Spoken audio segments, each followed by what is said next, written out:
Ce que je pense des récentes déclarations du Rassemblement national concernant la binationalité et les postes clés. Mec, ce que je pense de quelque chose qui, à mon sens, doit être le b.a-ba de toute politique.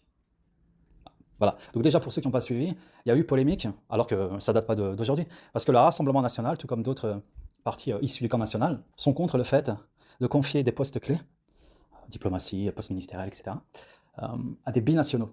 Mais déjà, pour commencer, énormément de pays le font. Enfin, je veux dire, pour moi, c'est le b.a-ba, premièrement. Deuxièmement, j'entends l'argument qui consiste à dire « Oui, mais tu peux être français avec une seule nationalité et trahir le pays, ne pas être stable, etc. Il n'y a pas de souci. Mais mieux vaut limiter la casse. C'est pas parce que tu as des connards que tu vas en rajouter d'autres. » Comme je dis souvent, si les Français de souche ont déjà leurs violeurs, pourquoi en ramener d'autres, hein, voilà. Ensuite, qu'on le veuille ou non, quand tu es binational, ça crée, c'est comme ça, c'est l'être humain et sa complexité, ça crée des gens instables. En fait, par curiosité, j'ai voulu écouter, analyser les arguments de ceux qui s'opposent à ça. 99%, et je pèse mes mots, 99% des gens qui argumentent contre ça le font par le prisme du sentimentalisme. Pas un seul qui a argumenté rationnellement. On va prendre un exemple tout simple. Gabriel Attal. Quand il s'oppose à cette mesure, qu'est-ce qu'il dit? Il regarde Bardella lors du débat, il prend un ton très théâtral, tragédie grecque. Oui, déjà, Bardella, je voulais vous dire qu'avant de venir ici, j'ai eu 2 binationaux qui sont venus me parler. Elles étaient affligées par ce que vous avez dit. Nanana. Mais on s'en bat les couilles. C'est quoi cet argument? Mais on s'en fout que des personnes soient affligées. Mais il faut arrêter d'être fragile. La politique, elle ne se fait pas sur la fragilité des gens. Mais la personne qui est venue chialer, admettons que c'est une vraie histoire, qui est venue chialer chez Gabriel Attal, en disant « Oui, moi je me sens offensé », mais arrête d'être fragile. Moi, par exemple, je suis binational. Pourquoi? Parce que je suis d'origine marocaine. Je ne suis pas né au Maroc. Ok, je suis né ici. Mais le truc, c'est quoi? C'est qu'au Maroc, comme beaucoup d'autres pays, on considère que peu importe, tu vois, quand tu es descendant de Marocain, tu resteras fils de la nation. Et donc, si tu veux, j'ai par essence la double nationalité. Mais je ne vais pas chialer, je ne vais pas faire le fragile, parce que je comprends cette mesure. Pourquoi? Parce que, encore une fois, la double nationalité crée des instables. Déjà, il y a des ingérences étrangères, et quand je dis ça crée des instables, parce que, comprenez bien cette chose, même les personnes les plus assimilées, etc., à un moment donné, tu as de l'atavisme. Moi, je connais à titre personnel des gens qui cochent toutes les cases de l'assimilation, mais quand tu leur dis, imagine ton pays d'origine entre en guerre contre la France, ça bégaye. Et j'ai envie de dire, c'est normal. J'ai fait un podcast là-dessus d'ailleurs sur la double allégeance et la double nationalité, je m'oppose à ça depuis des années. Ça crée par essence des instables. Donc soit la personne prouve par l'acte, si elle arrive juridiquement à se défaire d'une des nationalités, pour justement n'accepter qu'une seule, en faire une seule allégeance, et si pour le cas des franco-marocains, comme mon cas à moi, tu peux pas, c'est pas grave.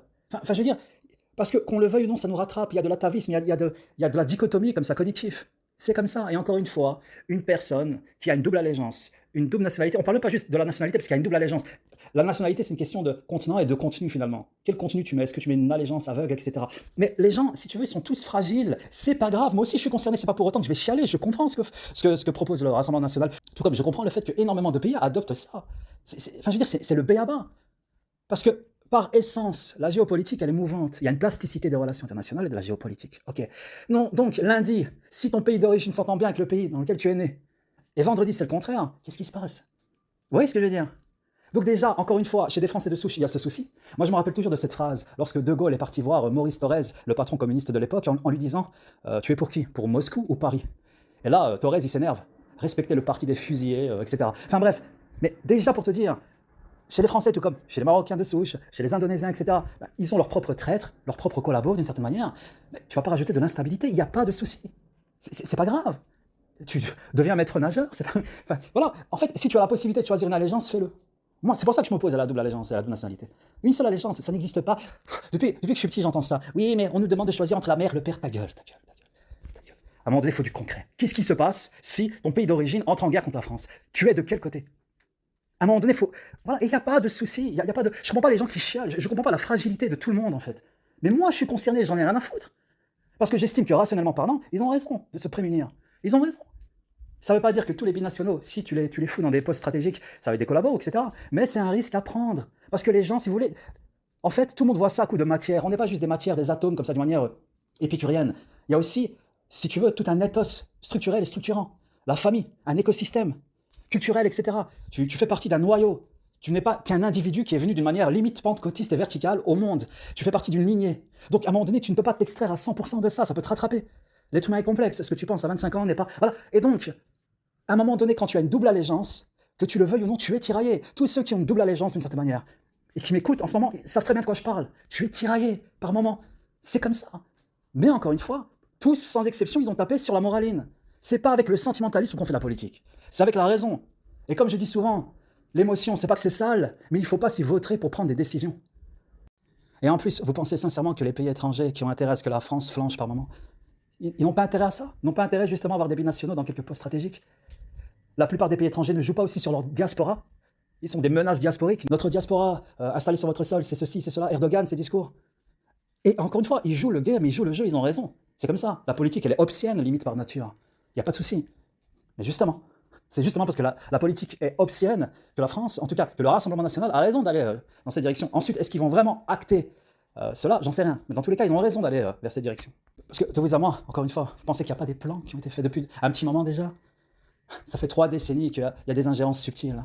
Moi, je pars du principe que tu ne peux pas avoir deux allégeances. Tu ne peux pas. En tout cas pour la masse. Je ne parle pas des gens qui arrivent à s'extraire, à rentrer dans ce qu'appelait Épictète l'apatheia. C'est très rare les gens qui sont comme ça. Mais la masse, pour la masse, non. Non, je ne conçois pas qu'une masse peut avoir une double allégeance. Après, chacun pense comme il veut. Mais disons que l'histoire et l'anthropologie me donnent raison là-dessus. C'est tout. Il suffit de regarder un peu en arrière. Et encore une fois, les autres, à part être dans le pathos, le sentimentalisme, la moraline, la posture, le théâtre, il n'y avait rien. Que de l'émotion. Entre Attal, qui chiale en disant il y avait une franco, je sais pas quoi, hein, et Mélenchon, pareil, en disant oui, des personnes ont été atterrées. Ben, c'est à eux d'être forts. Voilà, c'est à eux d'être forts. Il faut arrêter d'être fragile, en fait. Il faut arrêter de croire que la terre entière doit tourner autour de vous. Non, vous n'êtes pas indispensable. À un moment donné, on est porteur de certaines contradictions, il faut l'assumer, c'est comme ça. C'est quoi cette fragilité, excusez-moi du terme, de salope? Bardella, il est méchant, mais ta gueule. Mets-toi dans une pièce sombre et réfléchis. Est-ce que les gens qui sont de cet avis, est-ce qu'ils ont tort ou pas finalement? Est-ce que toi, le moment venu où il y aura une guerre entre ton pays d'origine et le pays dans lequel tu vis actuellement, tu seras de quel côté en fait? Donc, excuse-les de se prémunir. Voilà, c'est comme ça, que tu le veuilles ou non. Donc, si tu veux, la vision où on ne se base que sur l'individu et ses caprices, l'individu larmoyant, l'individu et ses pleurs et ses chagrins, j'en ai rien à foutre, je suis pas assistant social. La politique, c'est pas de l'assistance sociale, il y a du social, mais t'es pas Brigitte l'assistante, t'es pas Sylvie, t'es pas là pour ça en fait. Chacun à sa place. Que les gens arrêtent d'être fragiles et que les politiciens démagos arrêtent d'utiliser cette fragilité pour en faire une loi générale et politique, voire même pire, rationnelle. C'est pas rationnel du tout, c'est de la branlette. Même si je peux comprendre que des gens peuvent être blessés, mais on s'en branle. Tout le monde est blessé. Mais le but, c'est pas de mettre sa blessure sur la table. Le but, c'est de dire, en dehors de ma blessure, est-ce qu'il y a une raison collective? C'est ça la question qu'il faut se poser. Et pas compter les gouttes de larmes. S'en branle des gens qui pleurent. Tout le monde pleure, c'est pas grave.